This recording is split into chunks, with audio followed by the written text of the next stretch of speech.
everyone. Welcome back to the Genetic Genius podcast. I'm so thrilled to have my guest, Nathalie Niddam, today. And we're going to be talking all about bioregulator peptides, a super amazing conversation. So thanks for tuning in and welcome, Nathalie. Thank you so much, Lulu. It's a pleasure to be here.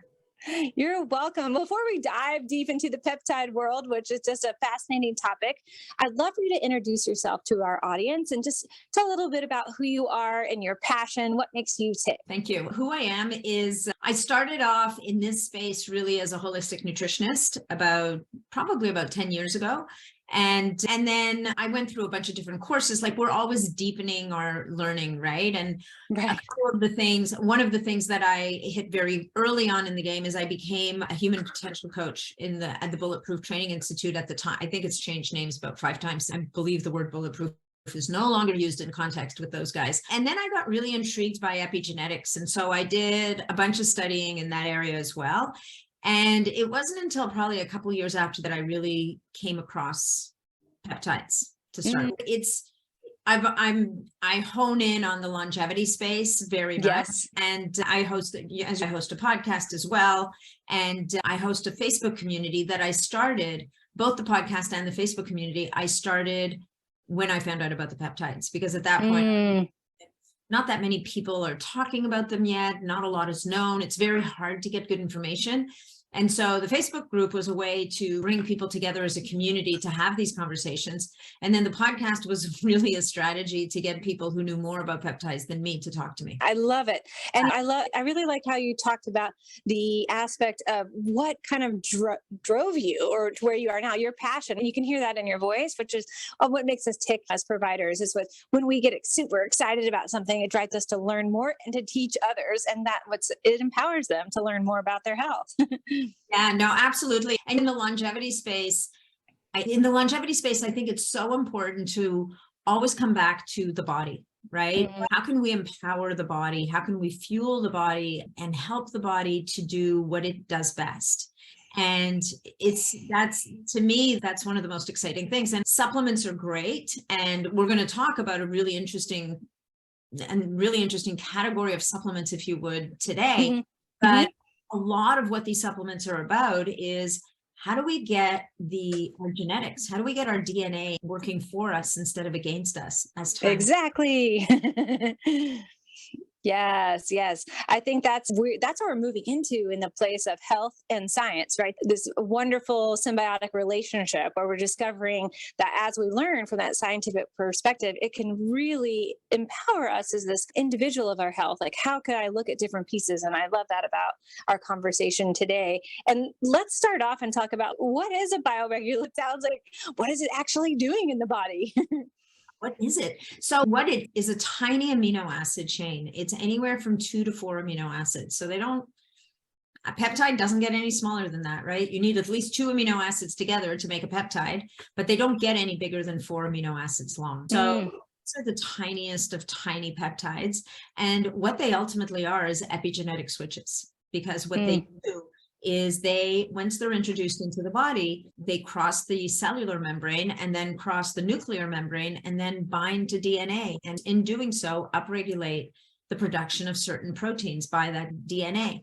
And they're quite specific in terms of what tissue, gland, or organ they're going to target and come from tissue, right? So they originate in food. They originate in our bodies. And so what happens when we reintroduce them into the body as a signaling molecule is, now we hope that what we're going to signal the body to regenerate from within. And that, to me, is one of the most exciting things I've ever come across, because there's always another gizmo gadget or compound that you get, all these compounds that are hormetic stressors, and we hope that the hormetic stressors are going to have more benefits than negatives.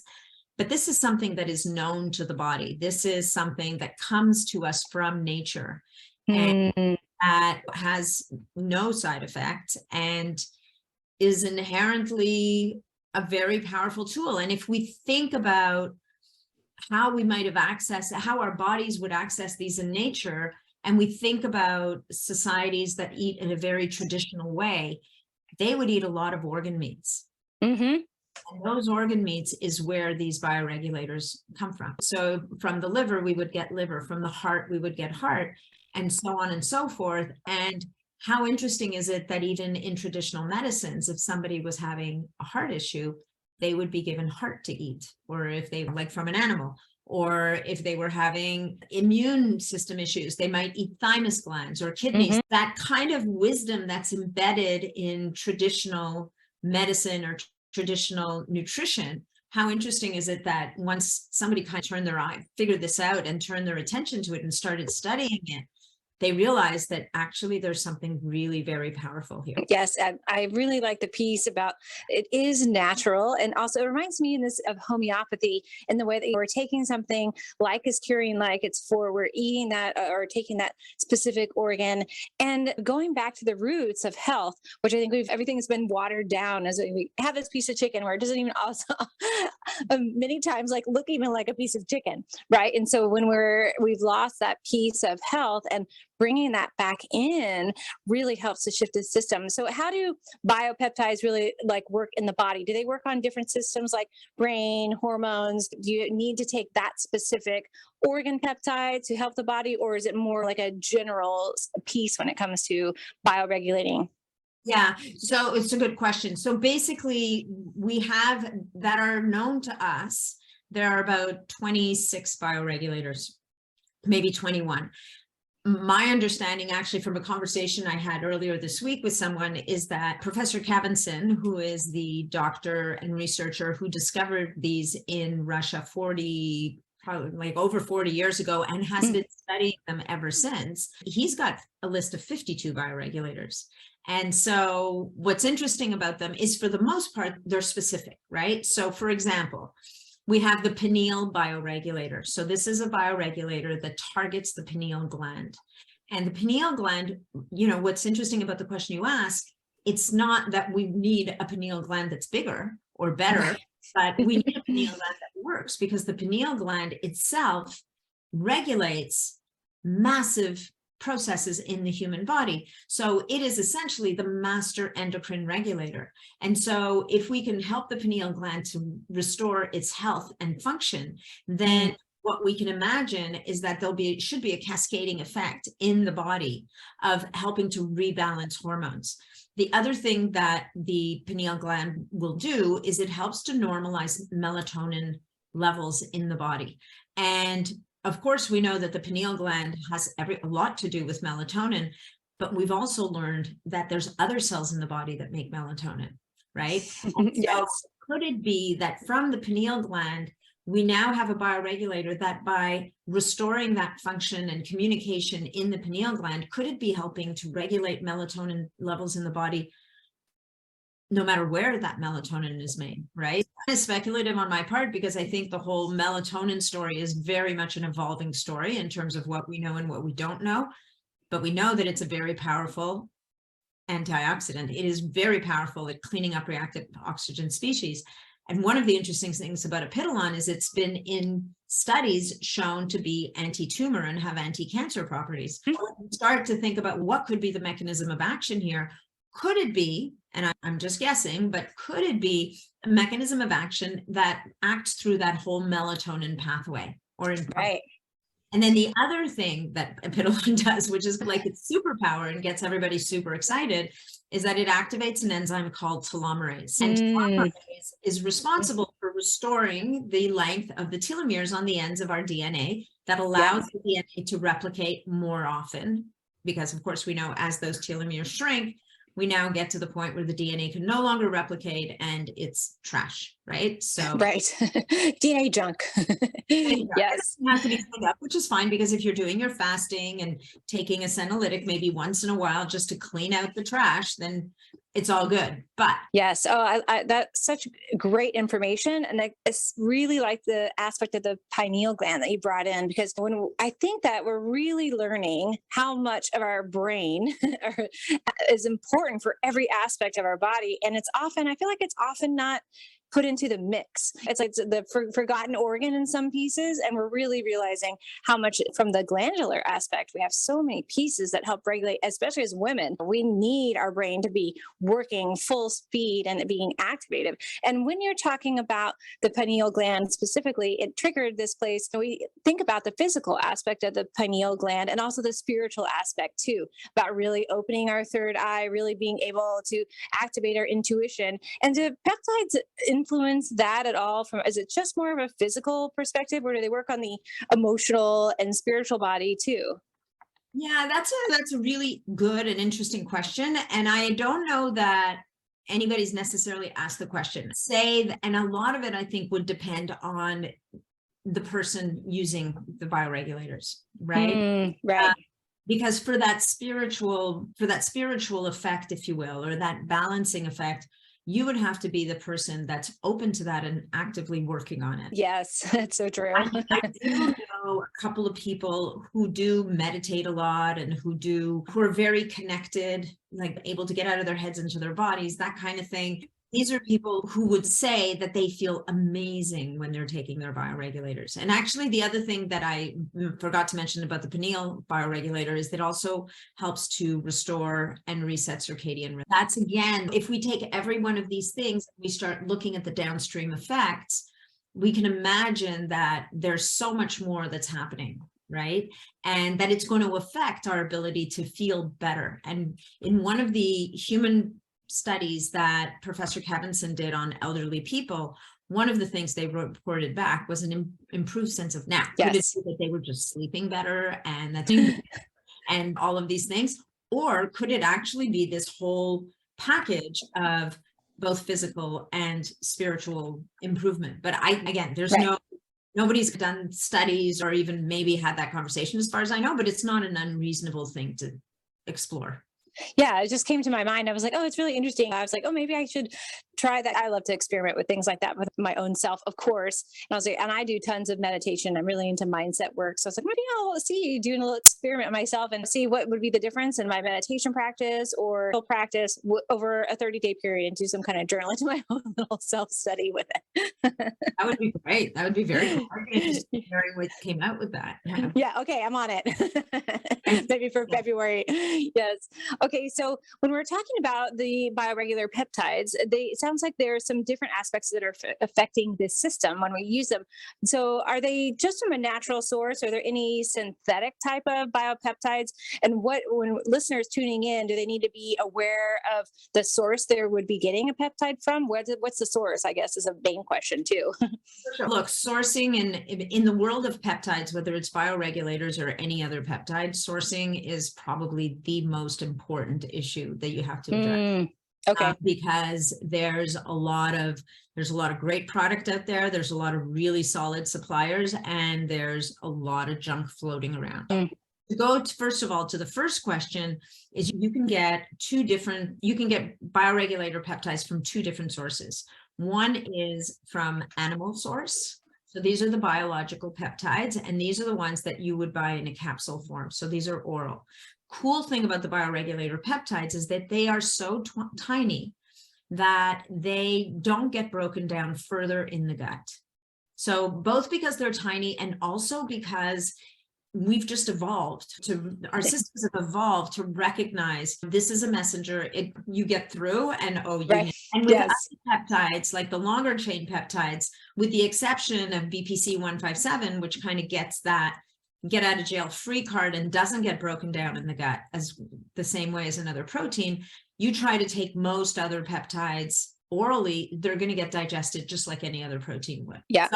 But then the other way to take the bioregulators is a synthetic form. And so the synthetic form is basically, the researchers have been able to isolate that 2 to 4 amino acid chain that is responsible for most, if not all, of the benefits. And they are able to synthesize it in a lab. And those bioregulator peptides can now be administered.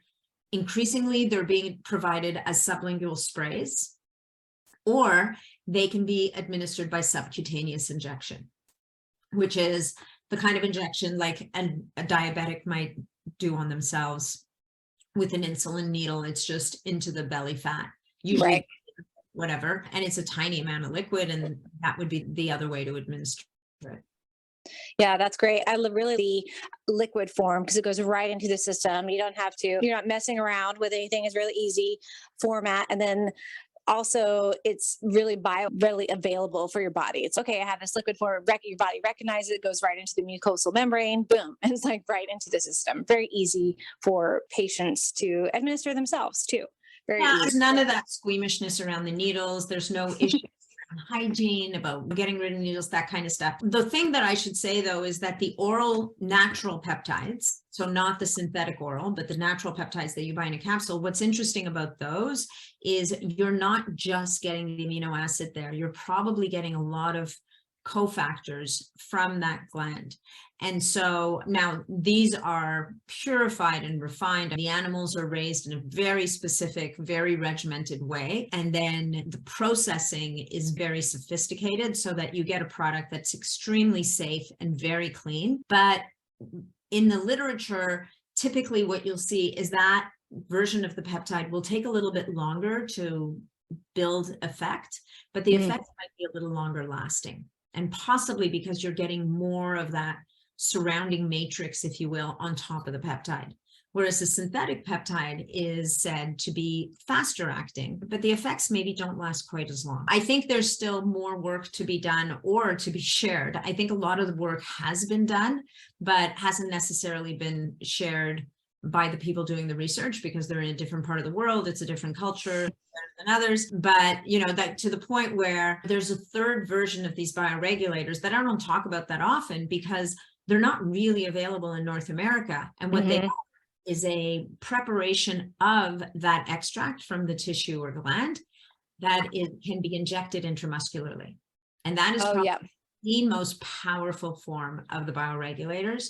But it's, as far as I know, it's really only available in Russia. Yeah, it hasn't branched out, so to speak, to other countries yet. It would also, if you think about it, it would be very hard to import. Yes, that would be. Yeah, the capsules are considered a nutritional supplement but that extract, we're now talking about a whole different kettle of fish. And so there's a good reason, there's a good chance that to get access to that kind of therapy, you'd be needing to go to the St. Petersburg Institute of Anti-Aging and Gerontology.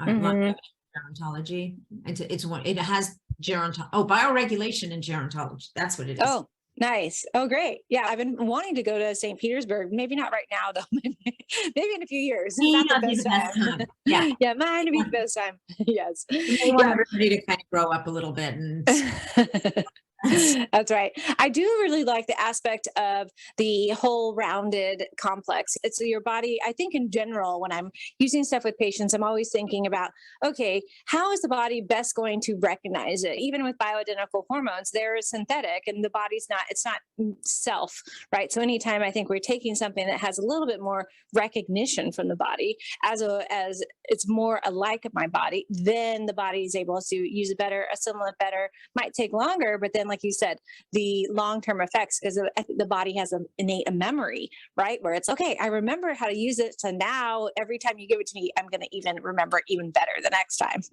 We hope. We hope. That's always our hope. Yes. Yeah. And so you mentioned earlier too, Nathalie, about how the peptides affect the DNA. And of course, I'd love for us to talk a little bit more about that. And so how do the peptides then, let's talk a little bit kind of like the structure about the peptides going into the cell through the membrane into that DNA. How is it affecting the specific like aspect of the DNA, maybe some of the other organelles like the mitochondria, for instance? How are those then supporting the actual interior of the cell, which is really our long-term goal, right? To have the cell be this amazing piece of internal network, having us be this superhuman, right? Really charging the body. So what's the importance too of getting into that cell membrane? I think that the bioregulator has a very specific job. Right? It's going to, and there's some beautiful 3D modeling that the Russians are showing this little peptide just coming in and essentially initiating an unraveling of the DNA strand in a very specific area and then binding in a 3D way to that DNA which essentially gets that production of proteins happening. I think that when it comes to the other organelles and cell health and what else is going on in the cell, That's a really important point. And I think that one thing that people have to remember, or we even as practitioners have to remember, is that we have to make sure that we and our clients, or in your case, your patients, are doing the work, all the other work they need to do to clear the terrain, to create an environment where you have this bioregulator production of a protein. But we want to make sure that, if possible, we've dealt with parasites, we've dealt with mold, we've dealt with co-infections and Lyme and whatever, heavy metals, toxins. You can use the bioregulator at any time, but you're probably going to get your best results when you're also taking care of all of these other pieces. Right.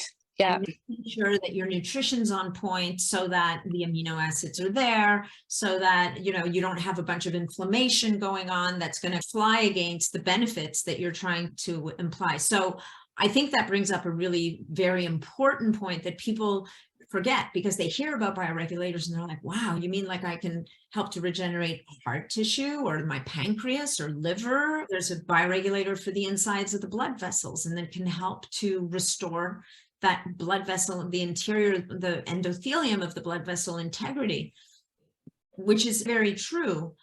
But we've got to do all the other work for them to get traction. They're not magic. No, and to your point earlier, like getting stress under control, or ramping up your ability to mitigate the effects of stress on your body, is also going to go a long way towards getting a better outcome with those bioregulators. And there's a researcher who's doing a clinical trial, Dr. Cavinson, and one of what they're studying is, can we use these oral bioregulators to reverse biological age and to elongate telomeres? And I had him on my podcast a couple of years ago, and we looked at the charts, and almost everybody had incredible results. Wow.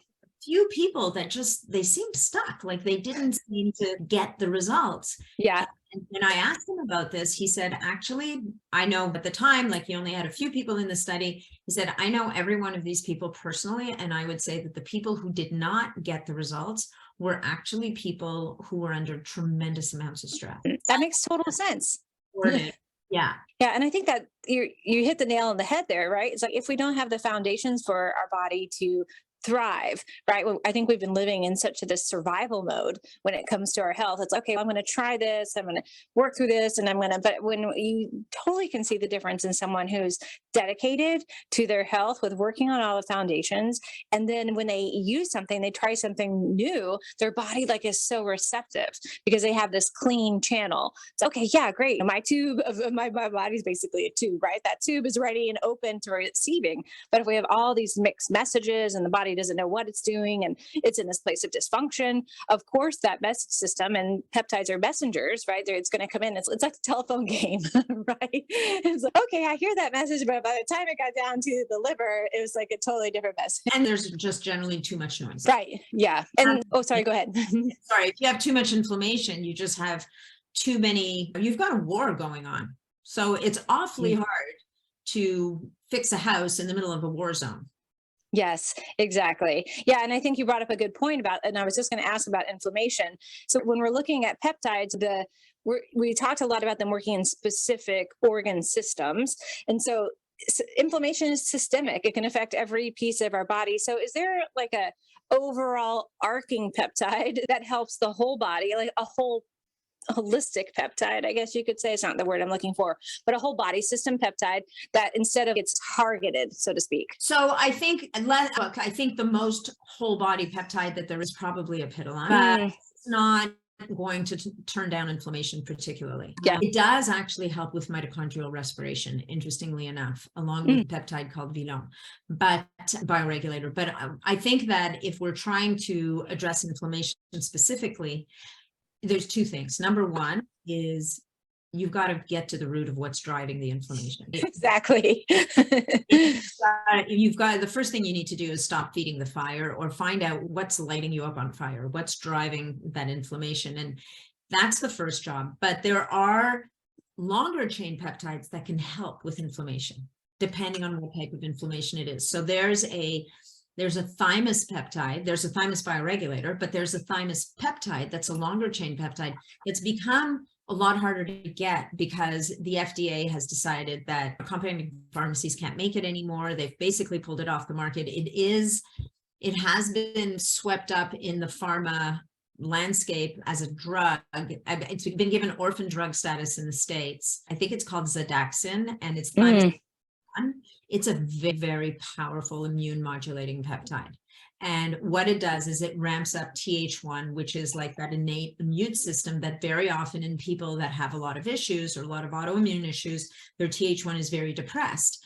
And so thymosin alpha-1 can be very helpful in lowering inflammation systemically. BPC 157 that can also has some fairly significant anti-inflammatory effects. When people come to me and say, I have inflammation, I need a peptide, I'm like, let's just back up the truck here and let's just make sure that you're ready for a peptide, or that is not even the first thing you should be doing. Yes. Yeah. Clean the slate first. Yeah. Yes. Find out what's really going on.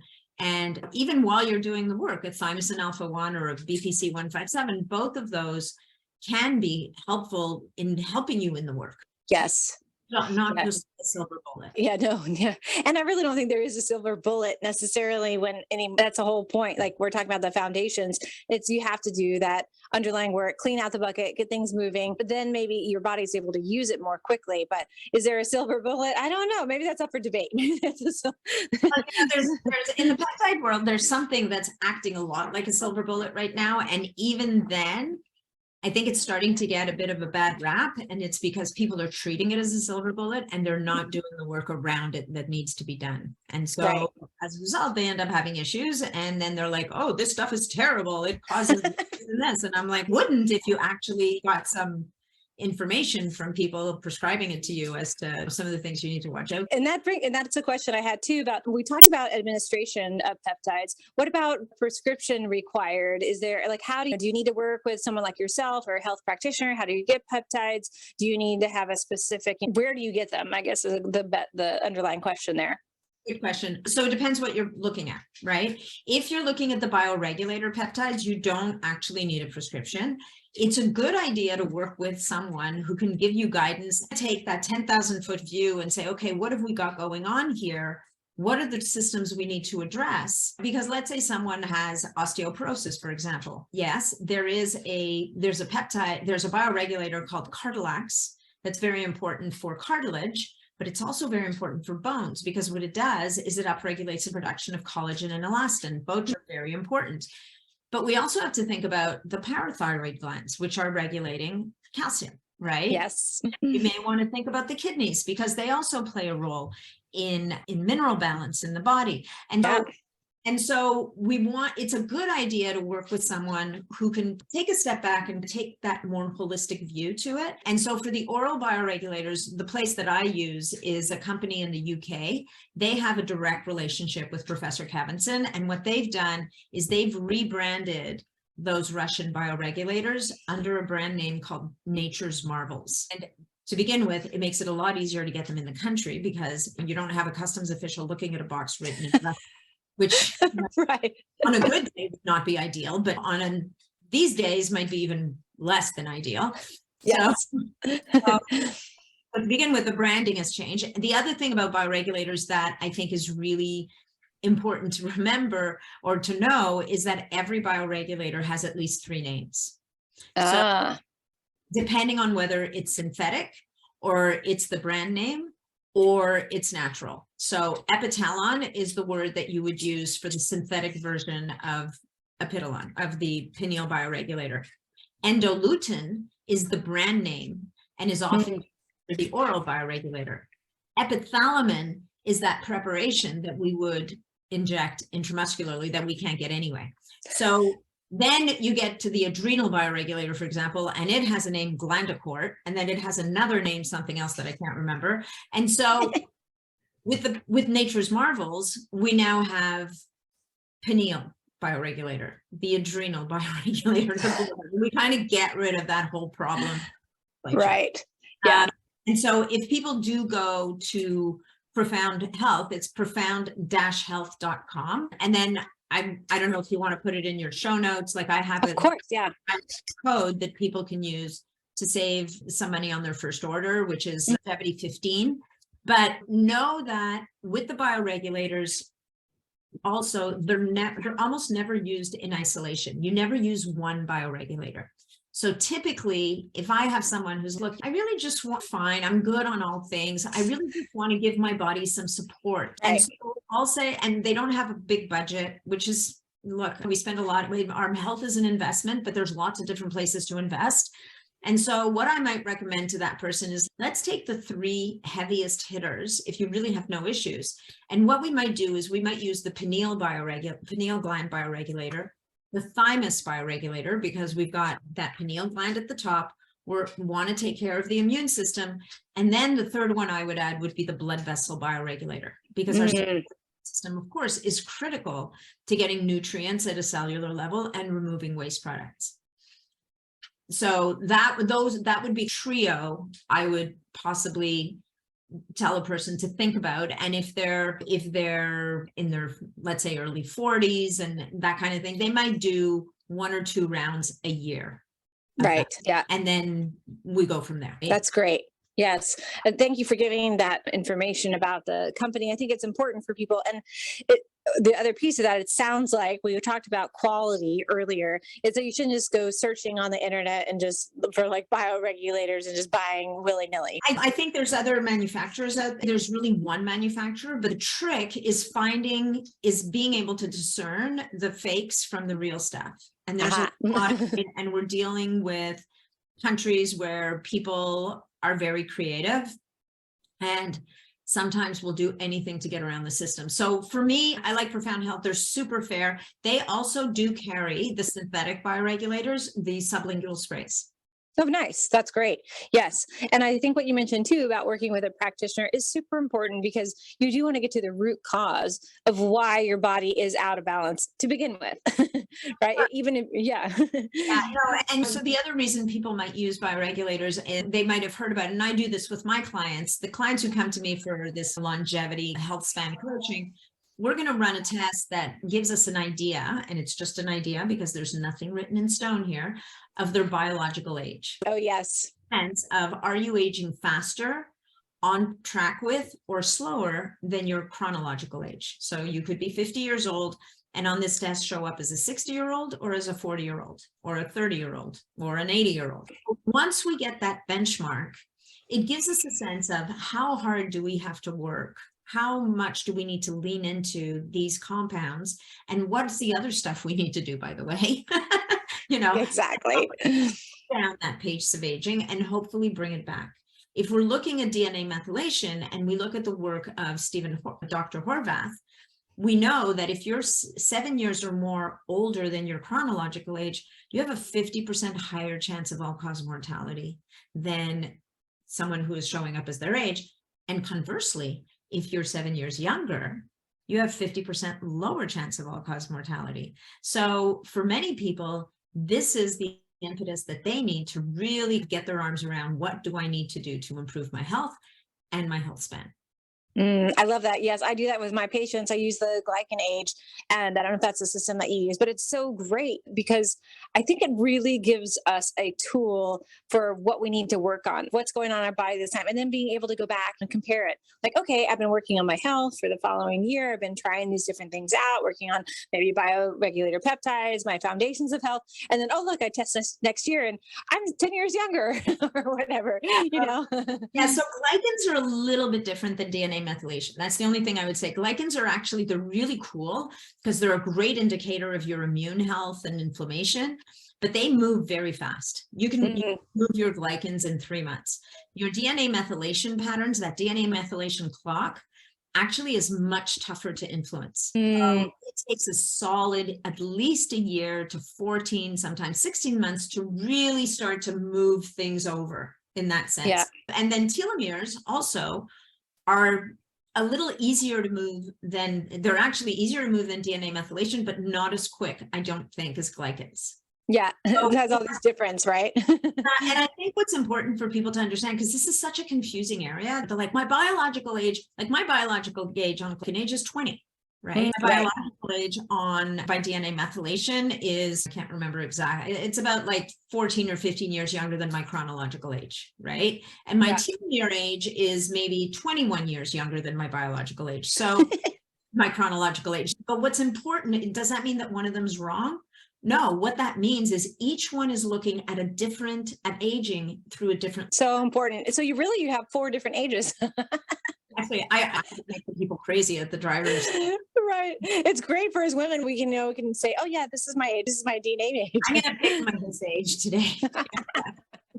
I love that. I love that. Okay, so it sounds like it's important to know where your peptides are coming from, where you're getting them, work maybe with a health practitioner to help guide you there. And what is it, you mentioned a little bit about that picture of the holistic. I was wondering if we could talk kind of about a protocol, what that would look like for someone. If we took an example, what that would look like as a way for maybe and walking them through like in their time period. Let's say, for instance, somebody has adrenal fatigue, which I think is a great one right now, lots of stress. What would that like little protocol look like? And what's the time frame on that you might work with someone? Like, okay, they come in to see you, you're doing some evaluation, where you're doing the protocol, and then maybe how long does it look like? Is it all individualized? Of course, health is individualized. Yeah, I would say it really depends. And definitely with adrenals, as you know better than anybody, we've got to make sure that we're taking care of the whole person and we're helping them to get their sleep back, to modify their lifestyle so they're not burning the candle at both ends. Right. And then do some nutraceuticals to support those adrenals, like the vitamin C and the vitamin Bs and all the magnesium, like all those things that they need. And then when we get to that piece where we say, okay, maybe what we'll do is we'll look at bioregulators and see if they can somehow help to support healing at some degree. What I would probably do with someone like that is definitely start with the pineal gland because it's my master. I might do also the central nervous system bioregulator because that's going to help with regulation as well. There's an adrenal gland bioregulator that's obviously going to be critical, but I'm also going to have an eye on the thyroid. The thyroid gland and the adrenal, of course, are their best buddies. And that's right. The other one goes with it, right? Yeah. So and the cool thing about the thyroid bioregulator and all the bioregulators really, which we haven't even talked about yet, is that what they do is they seek to restore homeostasis. They are not in a place of trying to boost or depress something. They're really about restoring homeostasis. So when we're talking about giving a thyroid bioregulator to someone, and somebody might be, what if they're hyperthyroid? You would use it. And what if they're hypothyroid? We'll use it, right? Because we're trying to get back to that middle ground. And so the only thing is that if a person, I have seen on occasion, someone people who are very sensitive and they're either very one way or the other, too much too quickly, they might have a bit of a response to it. So typically in that world, we might start with 1 capsule and then slowly titrate them up to the 2 capsules. But one thing to remember about the bioregulators, it's not we're going to take them every day for 6 months. We might do a 20 or 30 day induction period. And then what we're going to do is we're going to pulse 10 days on, 20 days off for as many months as it might take to start to see that shift happening. Aha, that's great. I'm glad we went there in the conversation because that's important for people to understand. And what's the actual purpose behind the pulsing for the body system? Is that because you want to give a little bit and give the body time to restore and rejuvenate and then take a break? And then what's the pulsing piece? I think that if we think about it as practitioners, there's literally no system in the body that doesn't work on a pulsing mechanism. Right, very true. Work on pulses, everything works on pulsing, right? When we look at nutrition, we would do better to feast and fast and go high, go low, like vary things up. We would do better to do that than to chronically do one thing or another. Right? Yes. Chronically, you're going to get into trouble. You underfeed chronically, you're going to get into trouble. Like we've got to give. And so part of that is, I think it's part of how the body just functions. And when it comes to the bioregulators, you're giving that signal to rebuild or to do repair work. And then you got to back off because it's not going to happen overnight. And right. So allow the system to kind of do what it's going to do and get through its process and then come back again and give it another little squeeze. I love that because it really allows the body, it's a natural way to supplement, I think, too, is to give your body that place of restoration. And especially as women, we're bioregulating all the time with our hormones. And when I think that's really important to recognize too, the different aspects of how your body is in that wave of healing. Are you having a healing crisis? Where do you need more support? Where are you in that place where your body is accepting and receiving? Or, okay, no, I need a break. And I think that's where that, yeah. Exactly. A body that's like in cell danger response or whatever the case may be, like this is not the time. Hold the phone. Yes, totally. And one thing as well as when you were taking bioregulators, is there anything that our listeners need to be aware of in contraindications, health concerns that might be like a red flag for even before they were reaching out to be interested in taking a bioregulator peptide? Yeah, it's a great question. As far as I know, and as far as I've read, and as far as I've seen, there's literally no contraindication. And what's really interesting about the bioregulators is that in a therapeutic setting, they are often, almost always used in conjunction with a conventional therapy. Yes. So it's not like you're going to say to someone, oh, we're going to address the heart and the blood vessels and the kidneys and this. We're going to try to help your body to regulate its blood pressure better itself. And so we're going to take you off your blood pressure medication and just throw a bunch of bioregulators at you. That would be the last thing you would do. But what you would want is to have a medical doctor on hand, on board, and a patient who's monitoring their blood pressure to say, after X number of months, possibly, it seems like my dose of blood pressure medication is a little high. And so what you might start to do is titrate that dose down, but you would never do that. In a condition like that one, you would always want to be working with the person's physician and have them monitoring themselves so that it's same with thyroid, same with adrenal. Right. Like kidneys, right? All of these things, you need to be monitoring the situation because if things start to shift, and you have medication on board, which you should still have, you want to now be in a situation when you can start to change that medication a little bit to help the body to ramp itself up. Yeah, that's a great point, Natalie, because anytime you're on a specific medication, you always want to check with your original prescriber to talk about that discussion, have a discussion like, okay, I'm ready to come off of this medication, and then be fully supported. And I always tell my patients from the natural perspective, how are we going to support your body so that you're not like left hanging off the cliff with nothing underneath you, right? You want to have that support. Sure. And you could create a dangerous situation, right? And yeah, danger. Yeah, not a good plan. There's some really good studies on one of the bioregulators. I can't remember which one it was right now, but it might actually be bronchogen. So it's the one for the lungs and and they did a trial where they gave patients with COPD. One group only got medication and the other group got the medication and the bioregulators. And the group with the bioregulators actually did much better. Yeah. Yeah. And I see that across the board. I think when we're doing that support system, our body is much more receptive, loving, healing. It really creates a much better soundboard for our body to communicate. And especially in that, we're going to talk about the hormone regulating and bioregulating peptides. We want to have the communication system completely open for response. Sure.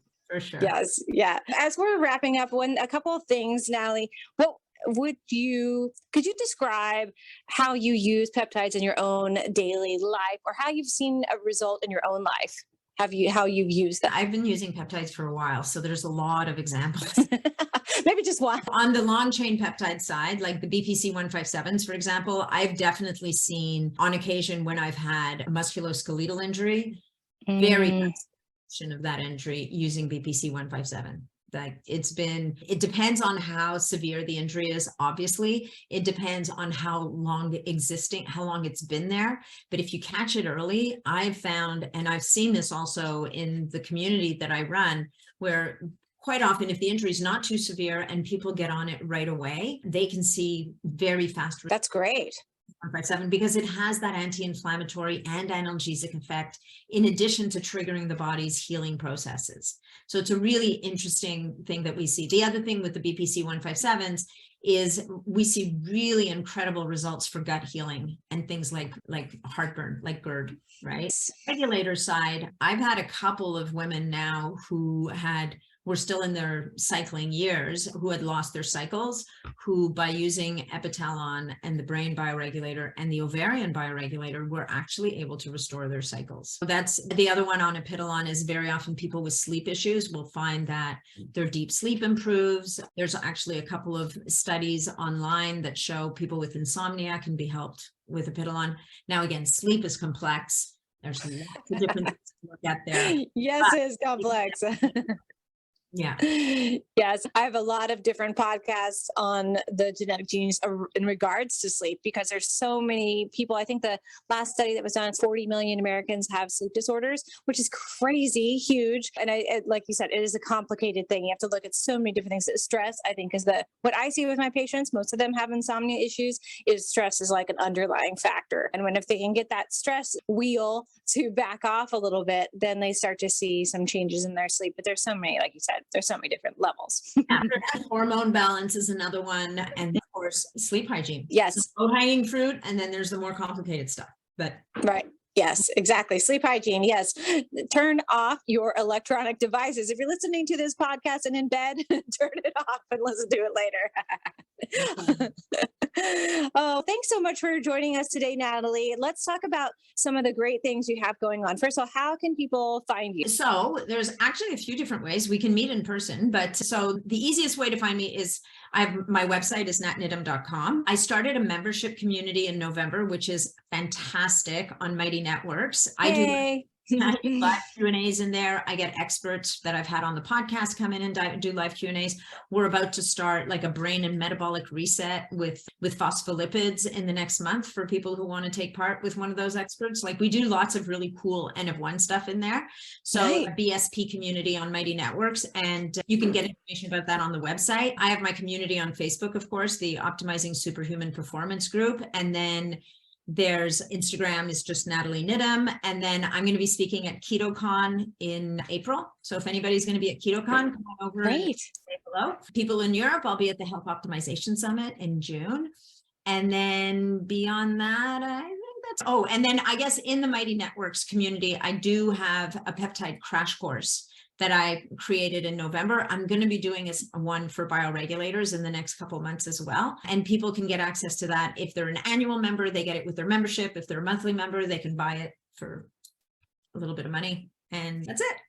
That's great. Oh, I can't wait to check out your BSP community. It sounds really fun and a great way for people to learn about bioregulators, not only with your knowledge, but how great to have people coming in and giving their knowledge. There's so many people around the world. That's what I love about podcasts and communities. There's so much information. And when we come together as experts, so amazing to offer that information to our patients, our family, our friends, the community, all that good stuff. Absolutely. Yeah, no, look, that's what we're doing, right? We're sharing. That's right. Helping to empower people to take charge of their health. And yes. Yes, exactly. That's my tagline. I love that. Thank you so much for joining us today, Nathalie. We had such a great conversation. We covered so many things about bioregulating peptides, and I can't wait to share it with the world.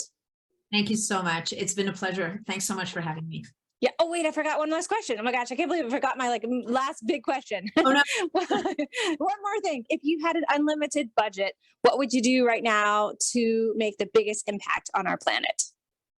On our planet? Yes, on our planet. What would I do?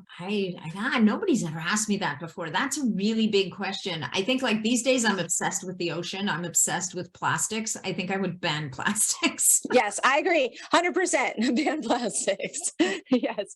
Go follow France. They've done that. Yeah, no, I think you go to a place like Costco and you buy something and it's like in this indestructible packaging. And you're like, this packaging is going to be around until the end of time. And I've gotten to the point where I actually won't buy citrus fruits that are in those net bags anymore, like out of principle, even if it means I don't buy organic sometimes, because those nets, like it's like a product of some other planet that's just been sent to destroy us. Like, it's awful. So I totally agree with that. Yes, I think that's a great. I love it. Way for us to help the planet. Being conscious of your plastic use for 2023. Listeners out there, what are your thoughts about plastic? Let us know. Thanks again, Nathalie, for joining us today. thank you. It's been great. Thanks so much.